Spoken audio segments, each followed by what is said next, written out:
this episode of Community Spotlight. My name is Lottie Brown and I'm here at the Bridge Community Church just outside of Warrenton.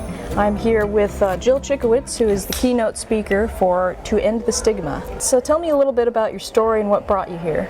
So thanks for having us. I'm really excited to be here. We started the nonprofit To End the Stigma, and I tell everybody the two is the most important part of what we do.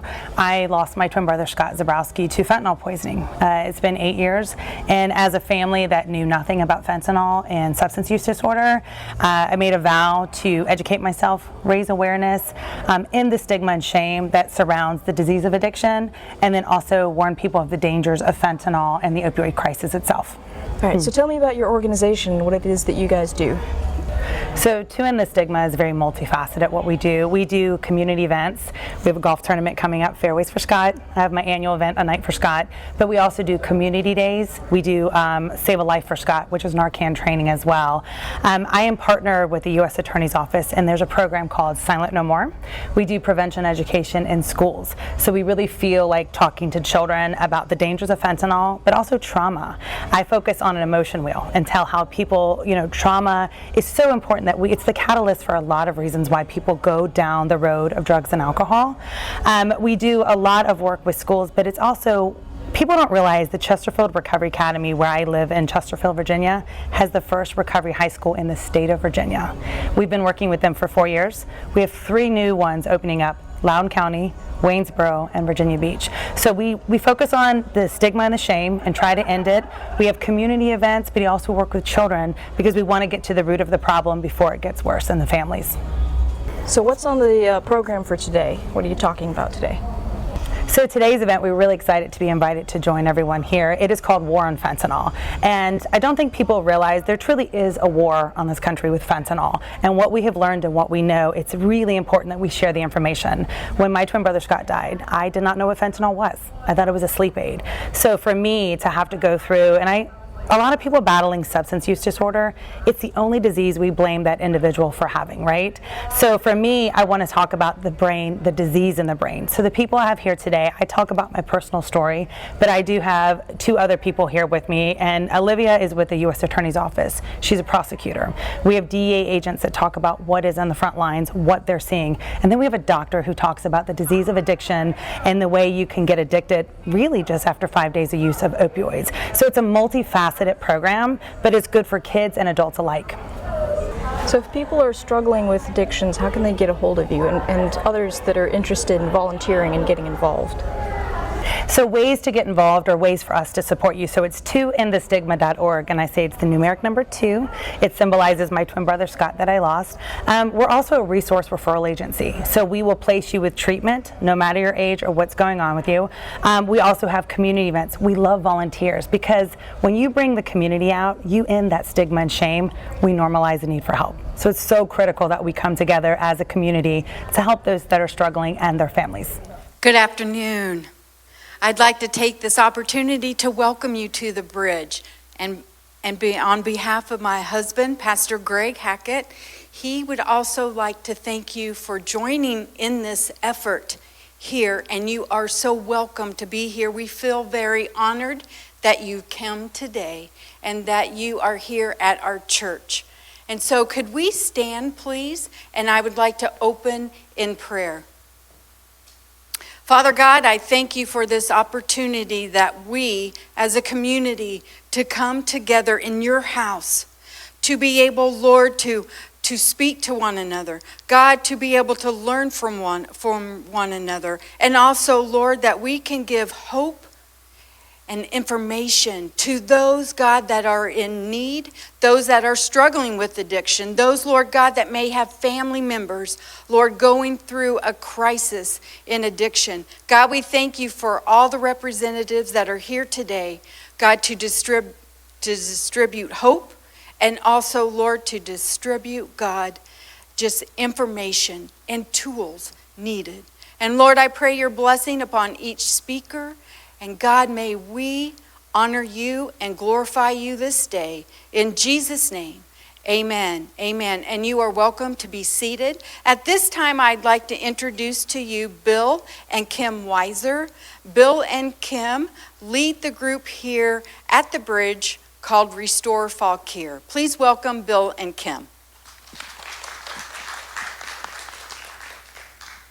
Good afternoon.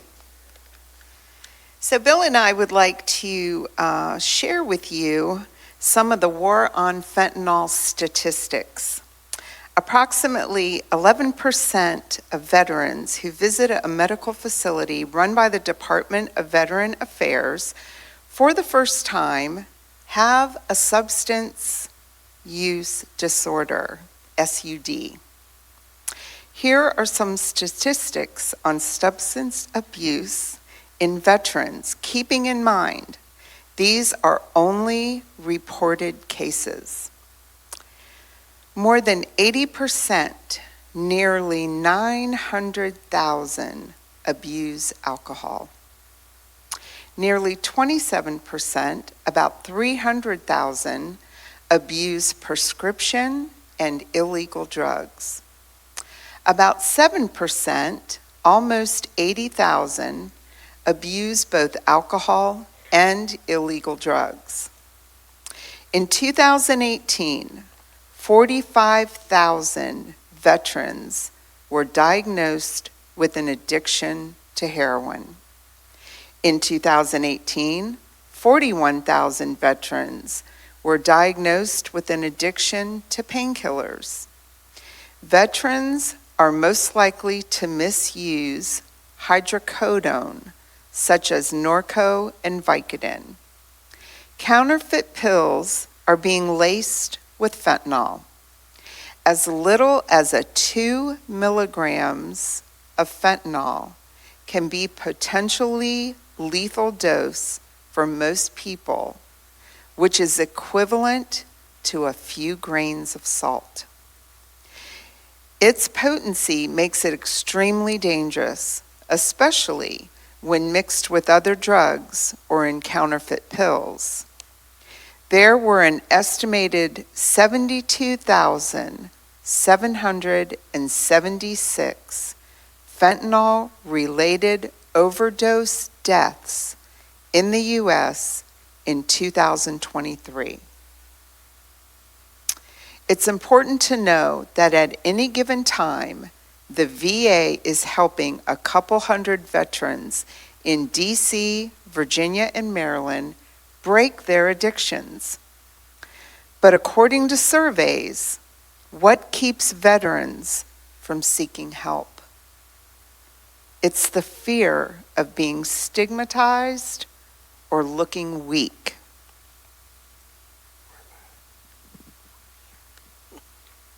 So today we'll hear more about this time. Please help us for welcoming Sheriff Jeremy Falls. Did I mess up? Good for that. I was like following on.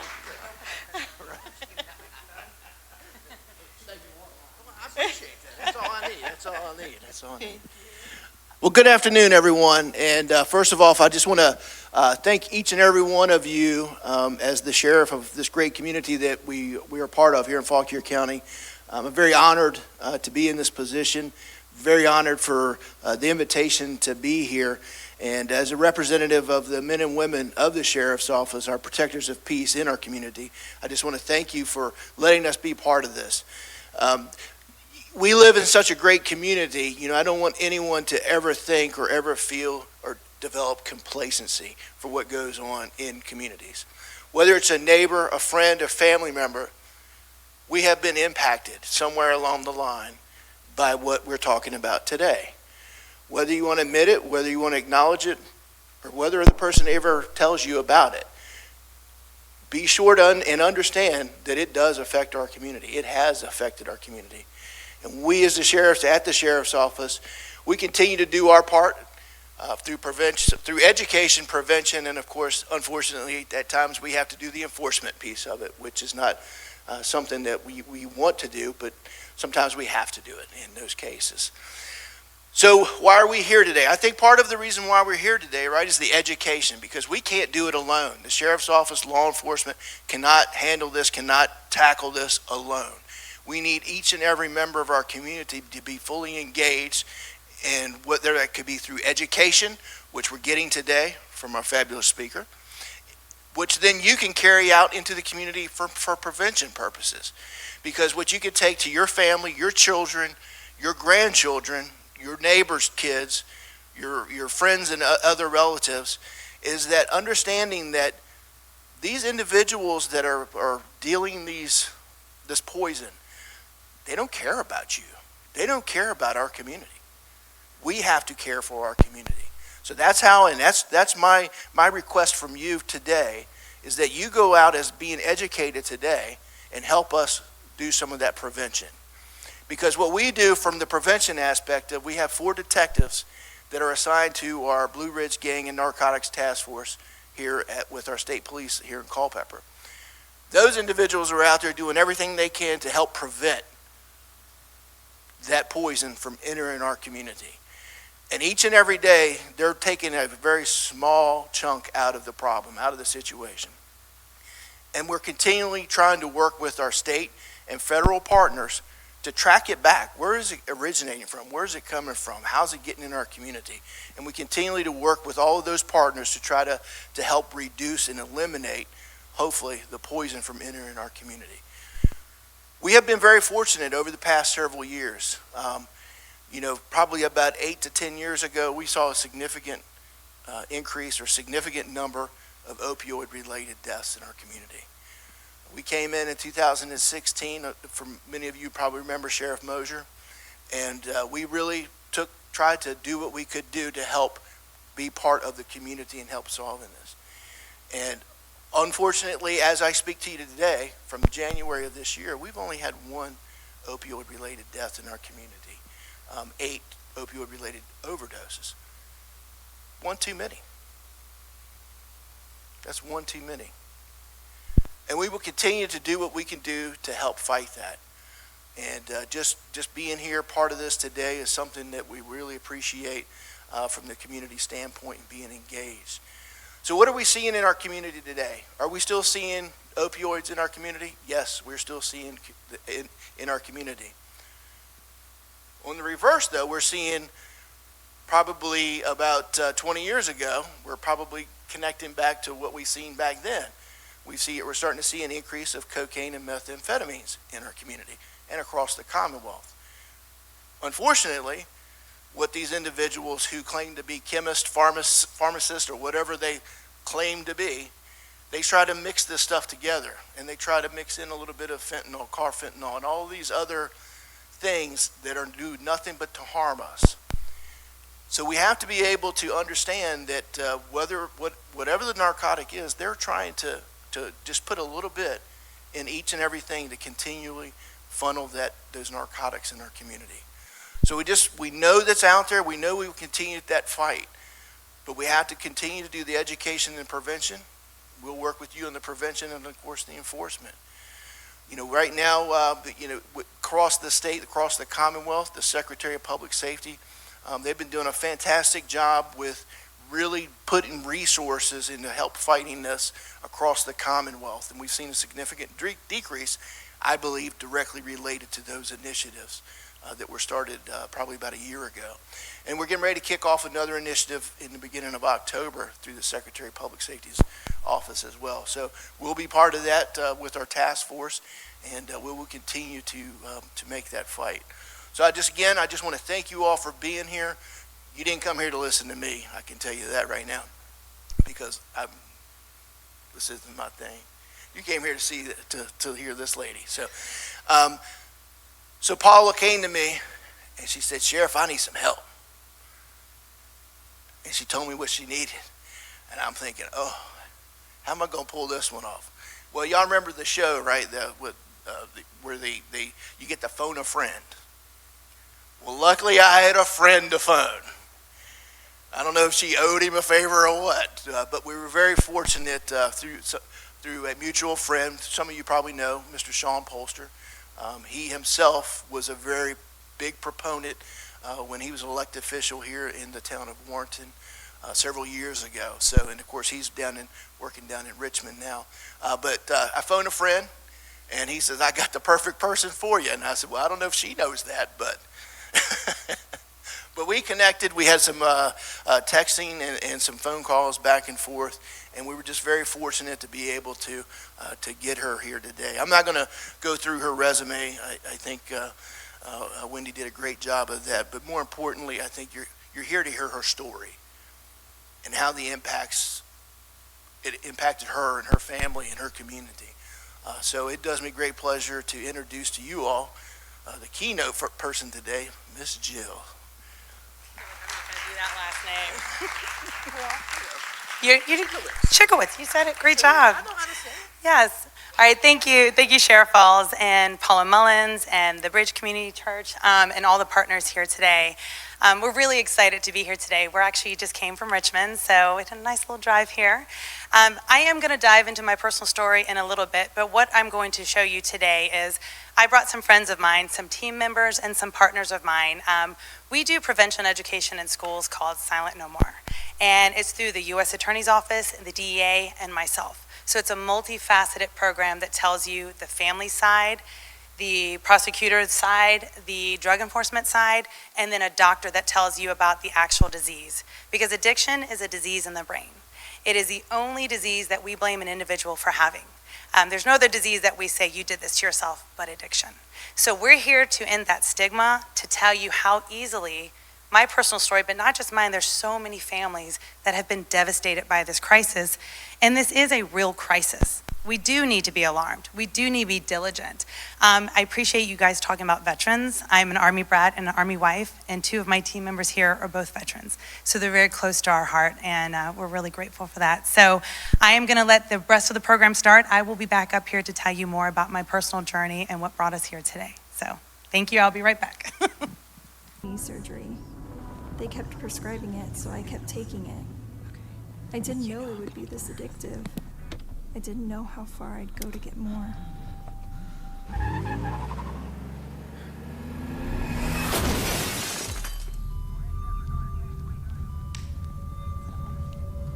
Opioid dependence can happen after just 5 days.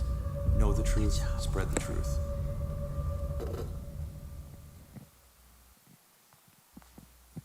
All right, guys, I'm back. Jill Chickowitz again. So I started a nonprofit to end the stigma. You can check us out at toendthestigma.org. Next slide.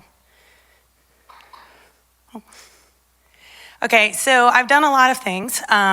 We have Save a Life for Scott. I serve with Governor Youngkin on his Virginia Addiction Recovery Council. I serve on Mrs. Youngkin's Fentanyl Family Ambassadors Program.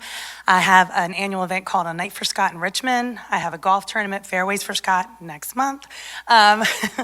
We do a community day with our friends in Caritas. We have the Scott's Corner at the Recovery High School. We have the Scott Zabrowski Scholarship Fund. We also have the Scott Z House and the McShin Foundation. Man, I get tired saying all that. Whew.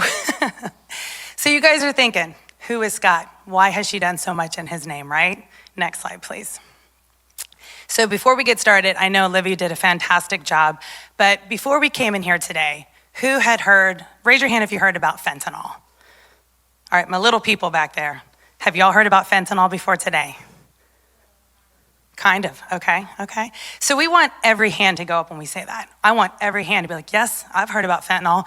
And you know, Olivia just explained xylazine. That one's trickier because it's a horse tranquilizer. Most people are going, well, I don't know anything about a horse tranquilizer, but it's being mixed in drugs. And as you saw the graphic pictures, it's really gruesome. So I'm not gonna dive into more because we're gonna talk more about fentanyl, but when we talk to kids in school, we say, don't be scared of the F word. Everybody does that. We do it to jump and get your attention. Fentanyl. So when we talk about fentanyl, we're not talking about what you get in a hospital, right? We're not talking about medicinal purposes.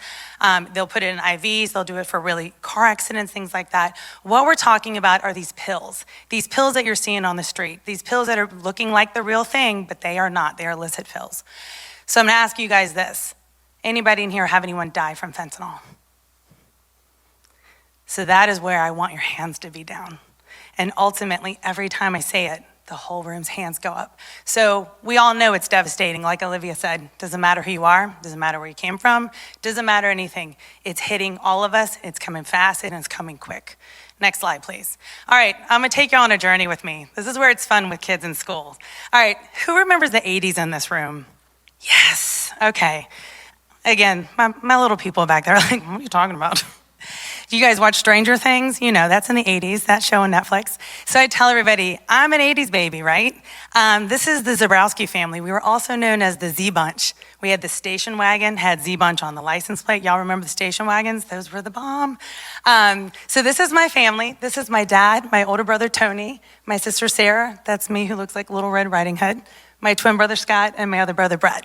So there's 5 kids in my family, Z Bunch. We're military brats. We grew up all over the country. My dad, it was a tough, tough dad. And this is where I ask kids in school, who has a tough parent in here? Where my little people, now they're like, me too, right? And you know what? I'm also a tough parent. I've got 2 boys, they're 17 and 14. I tell children, they're tough because they love you. We're tough because we're scared. We're tough because we don't want to lose you. So that's why we're doing what we say. So I had a very idyllic childhood. I know everybody says it, but literally, we were like the Beaver Cleaver family or Kardashians, whatever we want to talk about. Everyone looked a certain way. We all did sports. My dad was ship shape. So my dad, I love my dad. I'm going to say that first and foremost. My dad is almost 78 years old. He was in Vietnam. He was sole survivor in the Battle of Quezon where everybody was killed around him. He was a helicopter pilot, a police officer, a magistrate, and a principal of a school. So to say my dad is tough, he's tough. But he was really easy on the girls, right? The girls had it easy. We were the little princesses, me and my sister Sarah. The boys were very different. If you fought, he put on boxing gloves, put you in that garage, drop and give me 50. My dad's also a Polish immigrant. He had a tough father. He came here from Poland. He earned everything he got, and he believed everybody should earn it the right way. And I don't disagree with that. Scott did not take to his parenting very well. My 2 older brothers fell right in line. Scott, I do believe, was misdiagnosed ADHD. But as I tell people in the 80s, I was barely wearing a seatbelt. In my fun station wagon, we faced each other. We did not have seatbelts on. He liked to poke the bear. He was always getting in trouble at school. He was always hyper. My dad would always punish him. We had a paddle that said Kent State, and if you got in trouble at Mass, we're strong Catholics, you get a little spanking on the, we say dupa, on the bottom. So my dad just did that with him because he didn't know what else to do with him, right? Scott would constantly get in trouble at schools. We realize, now we understand what was going on, but I think that was a little traumatic, the way the parenting was. Again, I don't want to blame my parents, but we realize now maybe that childhood trauma carries you your whole life. Next slide, please. The 90s, man. Anybody love the 90s in here? 80s were better, let's be real, but 90s were fun. Okay, so now we're in the 90s. There's my sister Sarah, Scott, and myself with the bangs. We're going to homecoming. So Scott was a total nerd growing up. You guys saw him. He had really bad eyesight. He had cowlicks. He wore sweatsuits every day of the week. He was always really shorter than me because I was tall. And but if you looked at me sideways, Scott came for you. You didn't mess with his sister, his twin sister. But he called me his baby sister because there's 5 minutes between us. Believe it or not, I was painfully shy as a child, debilitatingly so. The 5th of an Army brat and family. I was never getting a voice. Scott made friends for me. He never let me date. But now he gets to high school and then he looks like this. So the boy band era, you remember the little frosted tips? Again, I can't say this in schools, kids don't know. Scott caught the attention of every girl in high school. And it was funny because we did not have social media then, right? So after he grew to 6'4", got contacts, started playing football, it was our first day of school. He's wearing his football jersey. I was a cheerleader. And everybody said, "Who's your new boyfriend, Jill?" I'm like, gross, it's Scott. He caught the eye of a lot of girls now because before they wouldn't give him the time of day. So now we are juniors in high school. So we're 17, and we had 3 girls come from Brazil on a foreign exchange, like the English is a second language. And Mariana, she was 15, and he fell madly in love with her. They start dating. So he goes from not having a girlfriend to being hot and heavy with a supermodel. My mom says, "Hey, this is getting a little hot and heavy. Why don't we slow our rolls?" And again, I have a 17-year-old son who just started dating, and I feel the same. So we went out with our friends one night and we had fun, and she was really upset. She wanted to come over. And then the next day, her cousin was driving her to come over to see Scott because she was worried he was breaking up. And she was killed in a car accident on the way to our house. And the reason I tell you this, trauma. And I think about it now. I'm his twin, so I only understood what I could at the time. She had a funeral. Her family came from Brazil. They put our family up front. My twin brother picked out her outfit to bury her in. I mean, it was a lot for a child to have tried to understand what has happened. And he never forgave himself. And you know what he did after that? He started smoking marijuana. That was his coping mechanism, right? Because he was a star athlete, he was popular, he was the captain of the football team, everybody knew the Z Bunch, we were, homecoming. We had an image to uphold, right? We're not gonna go down with that ship, we're gonna move forward. He had no counseling, we never talked, it's like it's never happened. We just moved on. Next slide, please. So Scott and I go off to college. We went to Ferrum in Roanoke. We had a little too much fun. We came back. We decided to go to VCU in Richmond. And after 2 years, Scott says, this is for the birds. I don't want to do college anymore. We always called him our free bird. You could not cage him. He always wanted to do things on his own. He always wanted to make his own path. So my other brother lives out in Manhattan Beach, California as well, and he does really well. So Scott says, I'm gonna go out there, I want a piece of that pie. And he does, he goes out there and he does great. He starts running gyms, starts dating models, going to Vegas, but the most important thing I tell people, the drug use never stopped. So now it's not just marijuana, we've gone to heavier drugs. We've now moved on to cocaine, we've moved on to ecstasy. Heavier things because as many of you might know, marijuana is not gonna keep you. If you start smoking marijuana, you're gonna need more and more and more and stronger stuff. He had been doing it this whole time. He was very open about drug use with us, and foolishly as a family, we would kind of pass it off as, oh, that's the LA thing. He was still running gyms. You can see he's very physically fit. He's very close to his family, talked to us every day. He was doing fine until it was 2015. He gets a back injury at his job. He's working at a yoga studio, he's managing a gym, and workers' compensation puts him on Oxycontin. Who here has heard of Oxycontin? So now because of the Netflix series Dope Sick and things like that, we know more, the whole bankruptcy case with the Sacklers and Purdue Pharma. What I didn't know is he was on it for 3 consecutive years. So he never got off of it. And again, he was talking to us and my mom. He was very good at making you think that he was okay. He was. And Facebook, like this, everybody envied his life. I mean, he had it all, right?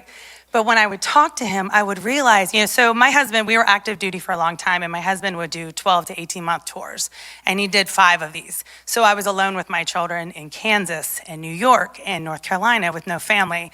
And so I would talk to him every day, and I would notice, the speech was slurring. He was missing work. He would ask me, what day is this? And I said, well, it's, Thursday. And he'd be like, Jill, I went to sleep on a Tuesday. I said, what are you talking? Like, I didn't understand what he was telling me. And then I'd be foolishly, as a mother would say, are you getting 8 hours of sleep? Are you eating vegetables? Are you getting enough water? Because I didn't understand what was going on. And what I was doing is sending him money, right? I know that's what we call enabling, but to be honest with y'all, there was times he was homeless living in his BMW, and I was not gonna allow that. That's my twin brother, he's not sleeping in a car. So it got to a point where I was paying his insurance, paying his bills, paying everything for him. But I loved him, and I was not gonna allow him to go down that road. I was gonna fix his problems. The problem is he had to fix his problems, right? So now this is gonna get to be a hard part. Next slide, please. So this is February 28th, 2017. After Scott had been on Oxycontin for 3 straight years, the Costco pharmacist says, you have 4 prescriptions of 90 pills weekly being filled here. You can't have that. And what happens? We cut him off. Anybody know what withdrawal is in here? Anybody experience withdrawal in this room? I have not personally experienced it, but I've worked with people that women have sold their children. I know men have turned to prostitution. I know you will do absolutely anything to get out of it. Doesn't even matter. And he was in withdrawal that day because they cut him off. And he turned to a friend, and this is the real text. This is a friend, and what I tell children in schools and parents, this is a drug dealer. This is not your friend. Your friend is not trying to do this to you. Your friend is trying to keep you as a client and make money off of your addiction. So now Scott, we did not realize, is a full-blown addiction. He gives this pill to Scott. Scott even texts this article to him and says, fakes are starting to come out. It doesn't look like my regular pill. This was 2017, so we weren't saying it only takes one pill kills. We weren't saying any of that. Well, the guy says, people said they worked. That's all he had to say. And because Scott is so desperate, he's willing to take it. thinking it just won't work. He doesn't know what it is. So it's an outdoor shopping center. There's a Starbucks, a Trader Joe's, and a fish market. Very affluent area, it's like 6:45 at night. Scott pulls his car up, and we're assuming he had just taken the pill. He walks into Starbucks to get a cup of coffee. My mother happens to call. Nothing against fathers, but I think that maternal instinct, mama knows, right? She said, he whispered, "I gotta call you right back." And she said he sounded very low and kind of trembly. And he walks outside, he opens the door, and he puts the coffee on the roof of the car.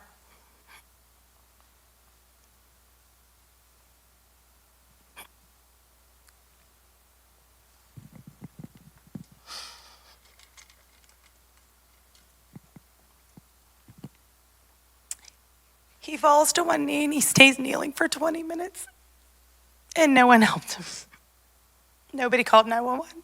No one came to his aid. They just watched him. They get their coffee and their groceries and they were eating dinner. He was nobody to them, but he was somebody to me. After 20 minutes, there's a man who came over. He tapped his shoulder and says, "Are you okay?" And he had already died, but he was a big guy, still kneeling. He's blue, he's foaming at the mouth, and he just topples over. And Scott had died of fentanyl toxicity in a Starbucks parking lot on February 20, 2017, while everyone watched. And I normally don't dive into this, but neither the police or the hospital contacted our family. So for 2 days, my mother's in Virginia because she knew, sending her picture to every Starbucks in the vicinity, calling every police department, every hospital. "Have you seen my son?" What happened was they impounded his car, they took his body to a hospital, and they didn't think to call anyone because he didn't matter. This is just another junkie, right? Just another guy that just died. Meanwhile, he has an entire family desperately searching for him that never called our family. So that's how we dealt with this. And I think when you think of somebody, you think you know who's gonna die. You think you know what they look like and what their family is, but you have no idea. Next slide, please. So needless to say, this destroyed us. I mean, it's been 8 years and you can see it's still a struggle for our family. We are the Z Bunch, right? There's 5 of us. It's incomplete now. As Olivia and everybody will show you, this is a lethal amount of fentanyl. A lot of people questioned that Scott could not die from one pill when I said it because we weren't saying, they thought I wasn't being transparent. Can't die from one pill, that's foolish. They said Scott had enough fentanyl in his body that would kill an elephant in his toxicology report. So Narcan might not even worked. We don't even know. It's such a large amount in that one pill. Next slide, please. So we've pushed this a lot. We talk about fentanyl, car fentanyl. That's even less. Look at that on the tip of a pencil. That is lethal. We're not trying to say, oh, we're just kidding. This isn't real. This is very true. This can happen in a quarter of a pill now. That's what we're talking about. Next slide, please. So the Z Bunch, our last Christmas. We didn't know it was going to be our last Christmas together, but we all kind of had a feeling. And you can see Scott on the far left. His eyes look a little dark. He looks a little bit like he's checked out. I didn't know it that night. I didn't recognize it that night. We had a great Christmas. I was totally oblivious to the pain and the struggle that he was trying to just smile and get through that family picture. Next slide, please. So this is how we do holidays. I love that picture on the right. My brother took that when we picked him up in the airport, and I think it's the sweetest picture because that's how I like to remember Scott, just smiling on my shoulder and saying, "I'm with you. I've never left you. I won't leave you. We'll do this together." But it is hard. Every holiday is his columbarium. We're Catholics, so we had to put him there. Mother's Days, birthdays, I hate our birthday now. I want to love it, but I can't. But this is our new reality. These are my kids. We go see Uncle Scott. Christmas Eve Mass, we see Uncle Scott. We go and tell him when things are happening to his columbarium because that's their only way to talk to him now. Next slide, please. So this is a real story of a man, Jaime Porta. He's a good friend of mine. He lives in California. He and I are very big advocates. You'll see him in front of Congress. We do all this stuff together. This is his son, Daniel. These are not actors. Daniel took a half a pill that he purchased off of Snapchat that was delivered to his home. Told his father goodnight, "I love you," and died in his bed that night. These are real stories. He has a YouTube video called Dead on Arrival. It's about 22 minutes. I implore you all to watch it, to let your children watch it, because it's very, very good. And it's showing about social media, as we talked about earlier. My kids are on social media all the time. It is so easy to order and get it directly to you like Instacart. It's alarming. Next slide, please. The twins. I always tell everybody, growing up, it was Scott and Jill and the twins. The twins did this. The twins walked. The twins did this. Finding Jill without him has been a really struggle. I have never been just Jill. I don't know how to be just Jill. Every night I pray to him to give me the strength to keep doing this and keep saying his name and keep his memory alive, because I cannot bring him back, but bringing his story forward is the only way that I know how to live my life without him. Next slide, please. So we talk about emotions, and we have cups out there with little cards y'all can take with you. Anybody heard of emotion wheel in here? Okay, I love it, I love it. So I've got it over there on the stand. So emotions are driving behaviors, and what we try to tell children, because we all know kids are on their phones, they're on social media, we don't really talk to them anymore. And I always ask kids, do you have a person, a parent, a mentor, someone that you can talk to? Open that dialogue. Do not be scared to talk to your children. Every day I talk to my children and I ask them, how are you feeling? What's going on? What are you seeing at school? Do you want to tell me anything? I won't get mad. Because what I tell parents is, it's a really difficult, hard conversation. It's so much harder to bury your child. So you've got to keep that dialogue open and keep them talking to you. Next slide, please. So we're not going to dive any more into this. The marijuana, I know we're focusing on fentanyl, but a lot of times it's beginning with marijuana and it's leading up to the other things. And that's how Scott was. He was dealing with grief. He started smoking to numb the pain, but that was the catalyst that took him down his long road of addiction. Next slide, please. Can you see me now? Scott's under the O and now. There's over 34 of these banners and they're still growing. These are parents and family members that are putting their kids on a banner just to keep their memory alive. It's heart-wrenching and it keeps happening. Next slide, please. We can keep going through the marijuana slides. Supreme Court. So this is, I actually have been in court against the Sacklers. I've been fighting for Purdue Pharma victims for almost 6 years now. I've gone face to face with the Sacklers and let them know how they destroyed my family. They intentionally marketed a drug that has caused this opioid crisis. And when we learned that it was killing people, they advised their pharmaceutical reps and their doctors to up the dosage. They are personally responsible. They have blood on their hands.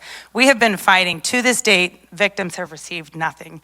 I work with families that have drained 401ks, savings. I've met women and men that are raising their grandchildren and came out of retirement to pay for them now because of the current crisis due to the negligence of OxyContin makers, Sacklers.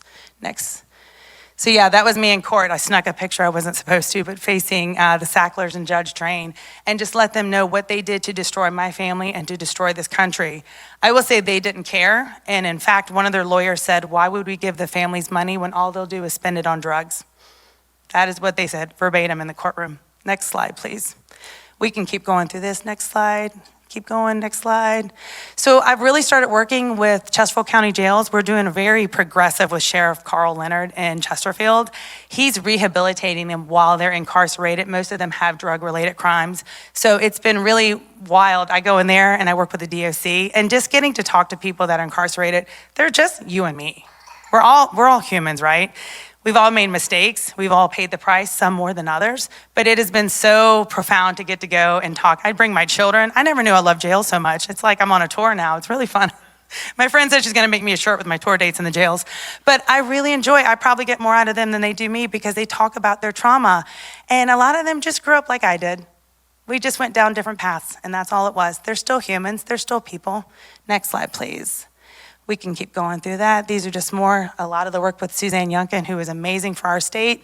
Some of the work we're doing, community outreach. You can go next one, please. Scott Zabrowski House, the Men's Recovery House at McShem Foundation. I love it. I love meeting the men that have come through and they're thriving afterwards. I don't need them to say thank you or anything afterwards, but I love seeing them thrive because recovery is possible and we see it every single day. Next slide. Channel 8 News, next slide. Just some of the work we're doing is to end the stigma in the community. We're busy, right? Next slide. Next slide, that's just more of us, just more of the community stuff, getting recognition. Next slide, please.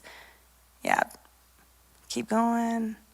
So we've been working with Miss America. I don't know if you guys know Miss America 2020. She went to Virginia Tech. She did a whole platform about the opioid crisis, and that's how she won Miss America. She's been partnered with us ever since, and we're looking at starting Scott's Corner at Virginia Tech, the collegiate route, so I'm really, really excited to partner with her. Next slide.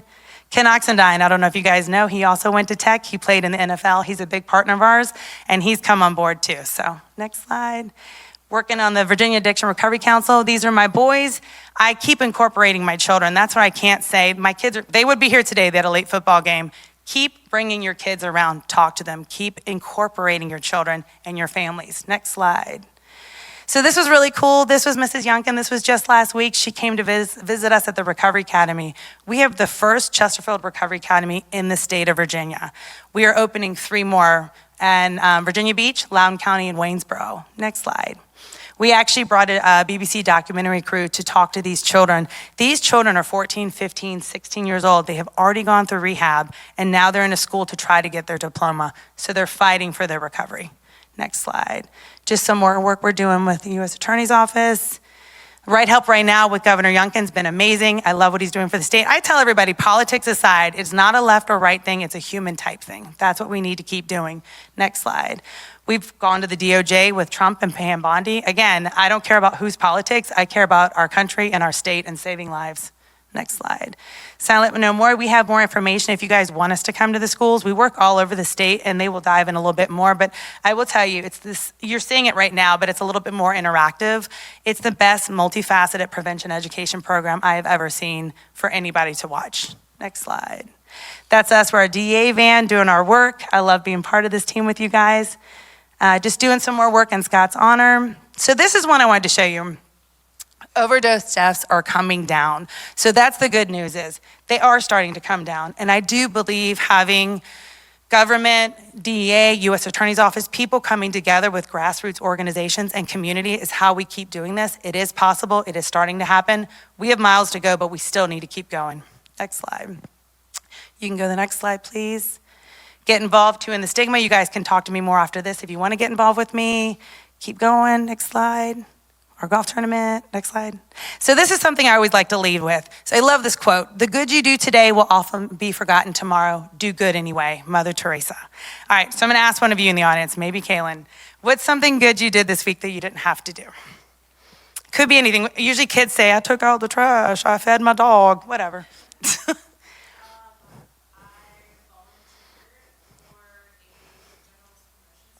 Okay. That was good. And you're here today, so that's good.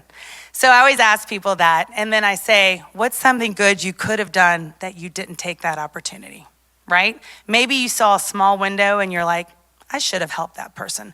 I could have held that door for that person. I could have told that lady she looked pretty in her purple sweater. Doesn't have to be big. But what I lead everybody with is the smallest gesture you can do can make a big impact. If anyone had called 911 for Scott that day, I probably would not be standing in front of you right now. So I want you to think about that. When you have those opportunities, especially in the world right now, let's keep being human. Let's keep caring for one another. Let's judge less and love more because you don't know what someone is going through. Next slide, please. And I'm gonna end this, you're gonna hear from my friend Chelsea in a little bit, but I wanted to tell you, recovery is possible, recovery is beautiful. I work with so many people in recovery that yes, they had a bump in the road, they brought it back, and then they came back tenfold. They really brought it back, and it inspires me, it makes me wanna do more, it makes me wanna be a better person. So I'm gonna let her talk to you, but after, I think you're gonna go after, is she going after this? Okay. We can talk more after this if y'all have questions. I really appreciate you listening to my story. My story's not easy. You can see I struggle telling it, but I want y'all to think when you're out and about Scott. What would Scott do? What would Scott have done? Just think about Scott and don't forget his story. And I thank you so much for letting me speak today. Thank you, guys. And a few grains of salt of fentanyl in your body can make you stop breathing for good. One pill can kill. Thank you very much.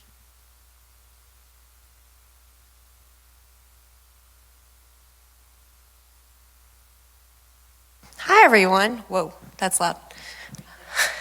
So my name is Chelsea Rushbrook. I am a person in long-term recovery. And I've been working with Jill for a few years to end the stigma because it didn't just affect me, it's affected my family, it's affected my community. At one point in time, I was deemed a danger to society, a danger to my community, a menace. And I'm very blessed to have Jill ask me to come up here. So I am from Alexandria, so this is kind of my neck of woods. I relocated to Richmond a a little over 5 years ago to find recovery. A little bit of my backstory, so I am a veteran. I am a mother. I have one of my children here with me. They've both grown up in the rooms of Narcotics Anonymous because that's what works for me. Long story short, growing up, we had the happy Leave It to Cleaver family. My mom, her nickname is June, and my stepdad, what's this? June and Ed, right? No, I forget. June Cleaver, anyway. Ward, yes, thank you. So they call each other June and Ward. Like, this is the outside persona that we had. I'm also one of 5 children. I don't have a twin. But my brother was killed in a car accident by a drunk driver. I was in middle school. My brother had just survived bone cancer, heart transplant. Like, our family had been in the trenches for a while.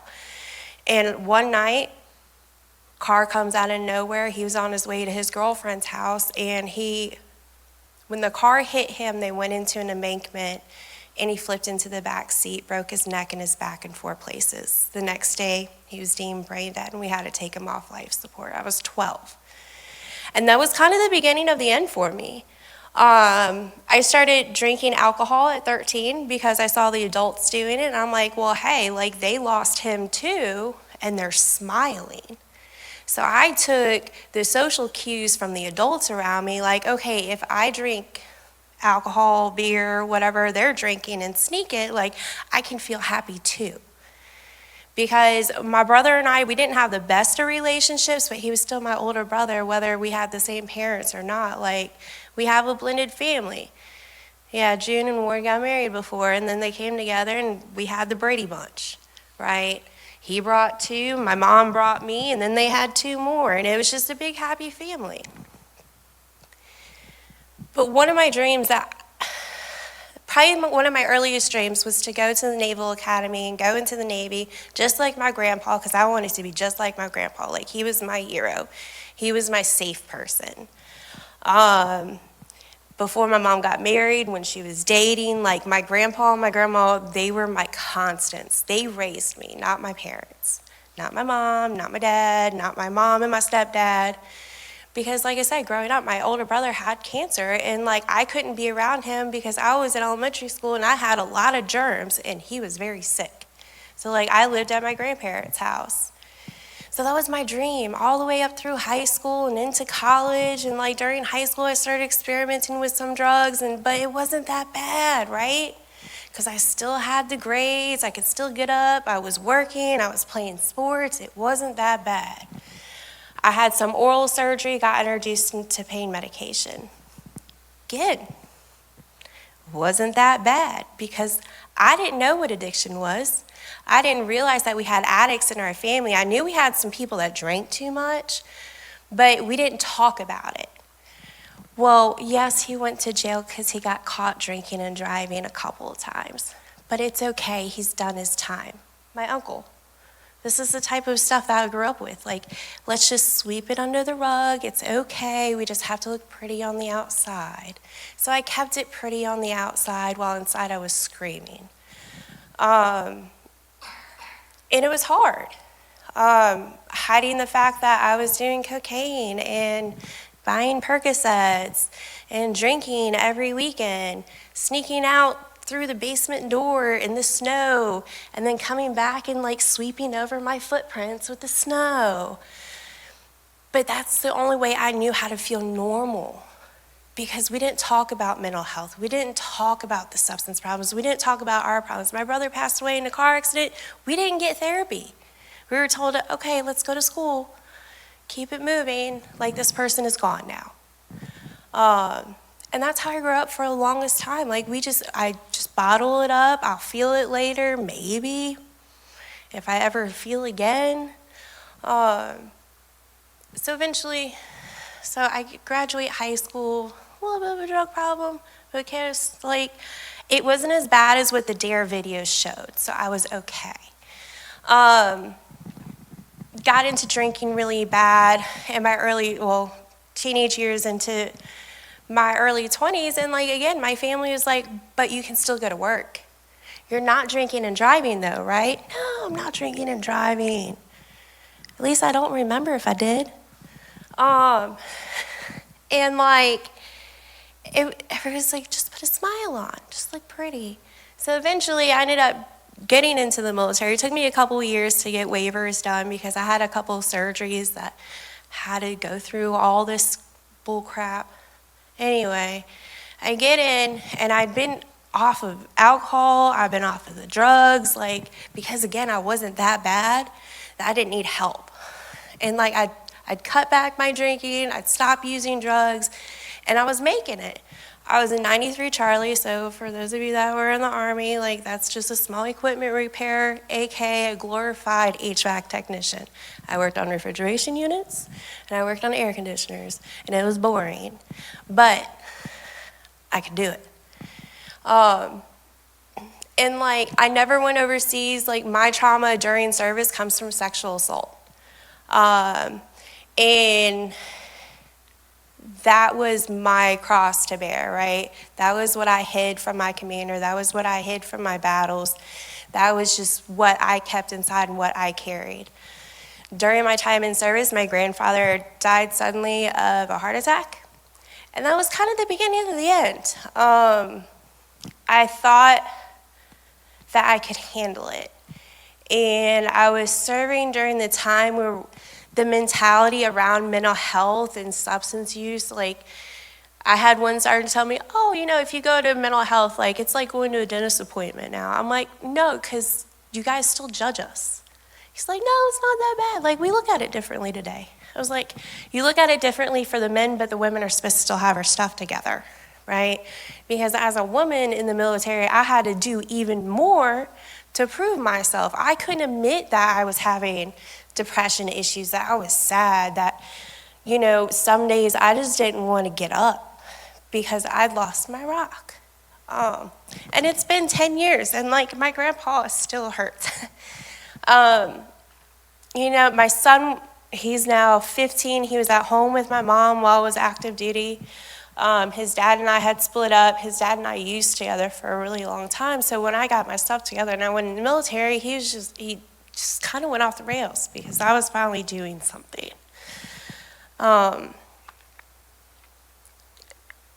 like, so I started using. I was stationed down in Richmond at Fort Lee, or Petersburg at Fort Lee. And of course, that area, very inundated with drugs.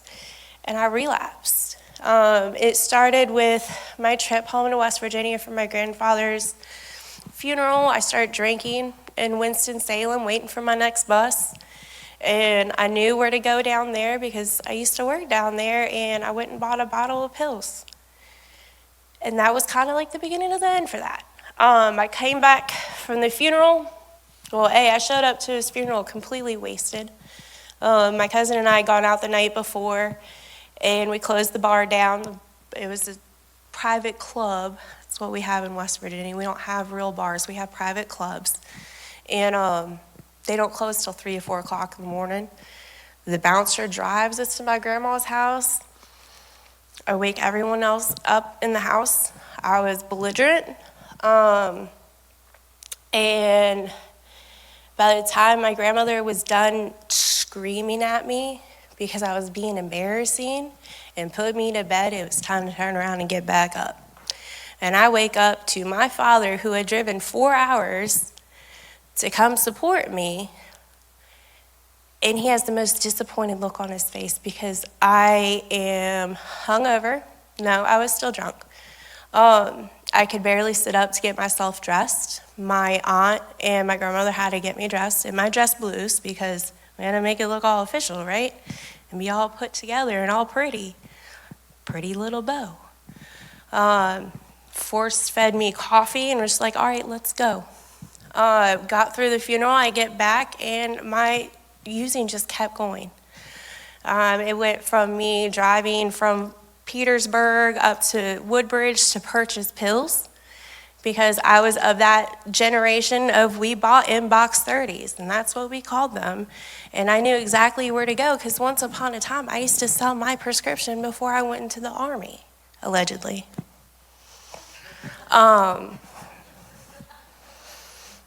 So I have a couple of identification numbers, okay? So I have my Department of Defense number because I was property of the U.S. military.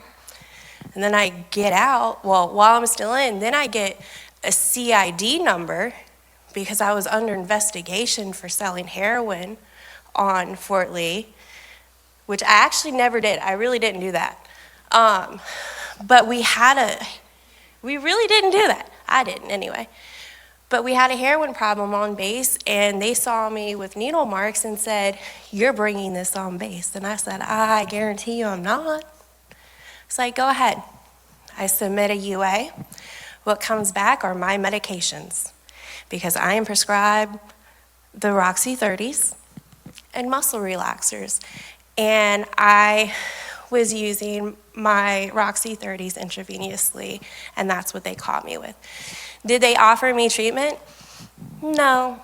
Did they offer me to go to mental health to talk about why I'm so sad and depressed and withdrawn and isolated? No.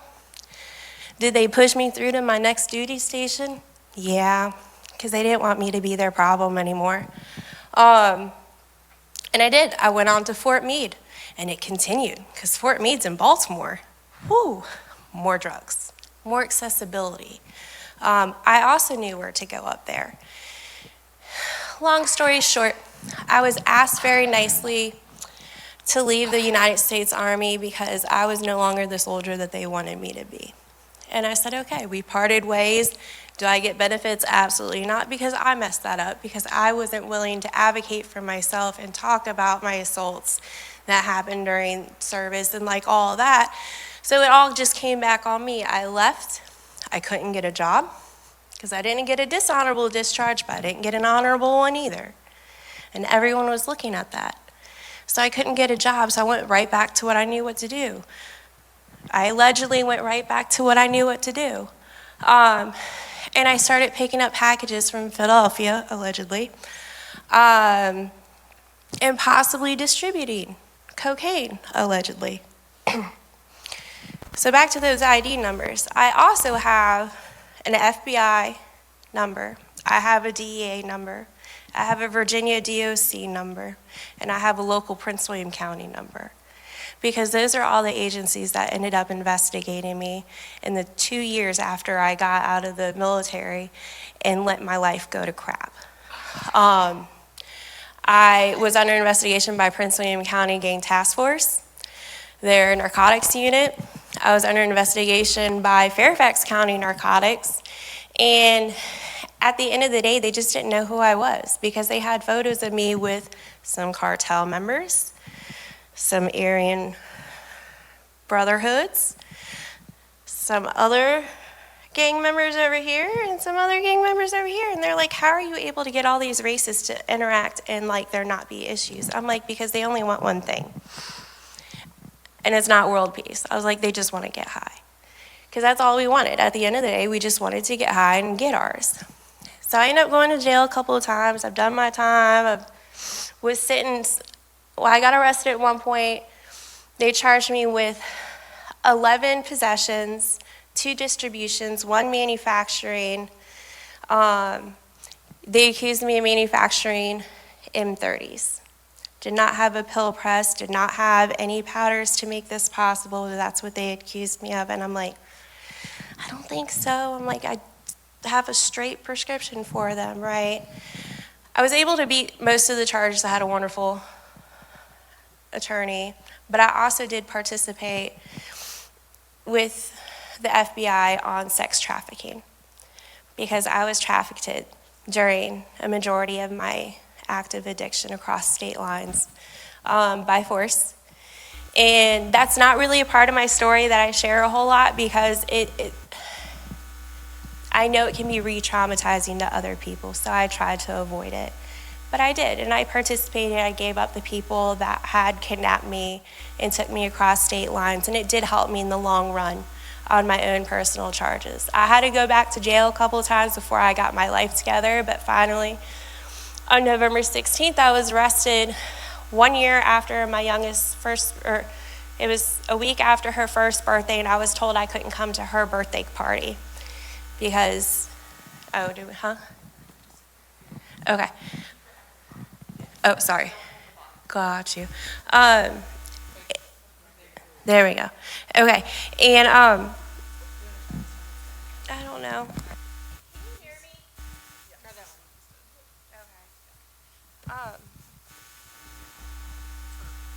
It's me.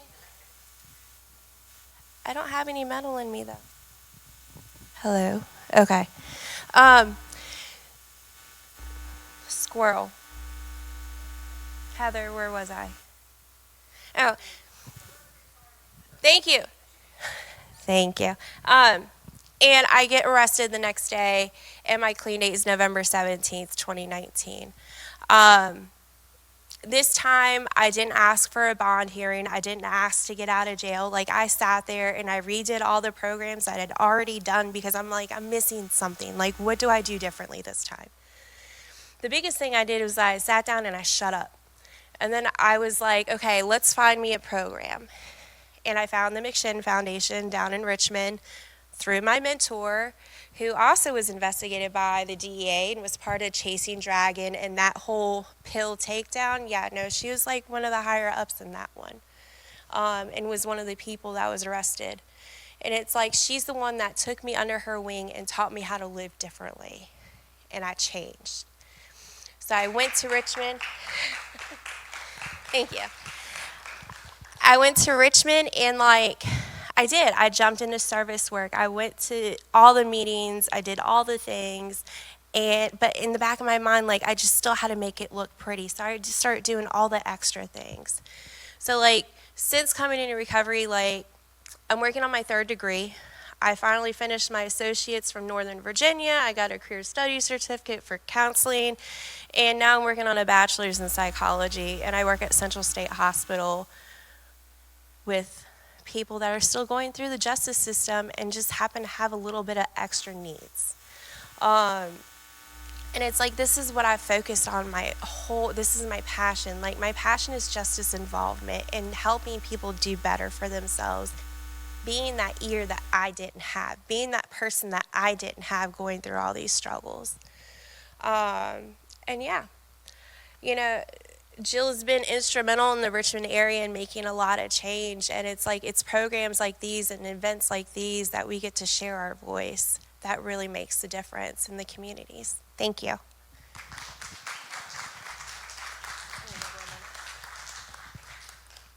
Thank you so very much for sharing. To the entire Silent No More team and all of the organizations that helped put this on, I want to thank you. My name is Shelley Burnham, and I'm with the CARS organization. We have a table out there. CARS stands for Christ-Centered Addiction Restoration Services, and we're working to bring a long-term faith-based drug and alcohol recovery home to the area. Please make sure to stop by the tables out in the lobby and connect with folks about all the resources that are here for you today. I want to thank you all for being here, and I want to invite you to stay connected and remember, you're not alone.